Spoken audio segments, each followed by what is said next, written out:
বেনামে জমি দখল করে বিক্রির অভিযোগ তৃণমূল নেতা মিজানুর রহমানের বিরুদ্ধে। সন্দেশখালী ১ নম্বর ব্লকের সরবেরিয়া আগারহাটি গ্রাম পঞ্চায়েতের ডুগরিপাড়ার একাধিক গ্রামবাসীর কাছ থেকে জমির চরিত্র বদল করে সরকারি তথ্য নষ্ট করে জমি বিক্রির অভিযোগ। ইতিমধ্যেই সন্দেশখালীর যাবতীয় তদন্তভার নিয়েছে সিবিআই। সঞ্জিত রয়েছেন আমাদের সঙ্গে। সঞ্জিত, মিজানুর রহমানের বিরুদ্ধে কি অভিযোগ করছেন স্থানীয় বাসিন্দারা?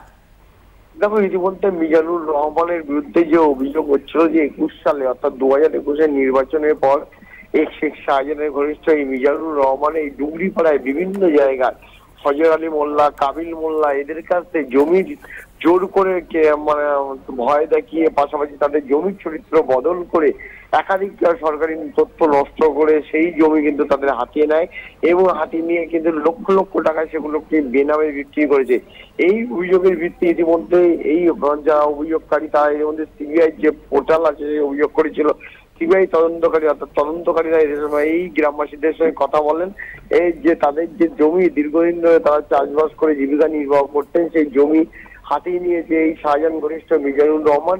কিন্তু এই অভিযোগ কিন্তু মিজানুর রহমান কিন্তু অস্বীকার করেছেন। তিনি বলেছেন যে এটা বামপন্থের আমলে যাদের সঠিক পাট্টা আছে তারাই তারা জমি দখল করে, অর্থাৎ জমি তারা উপযুক্ত জমি তারাই চাষবাস করে তারা এখানে বসবাস করছেন। এর সঙ্গে জমি হাতিয়ে নেওয়ার কোনো সম্পূর্ণ মিথ্যে, সম্পূর্ণ দায় এড়িয়ে গেছেন। পাশাপাশি তিনি বলেছেন যে সঠিক যাদের জমির পাট্টা রয়েছে, জমির রেকর্ড রয়েছে, তারাই এখানে চাষবাস করছে, জমিতে রয়েছেন।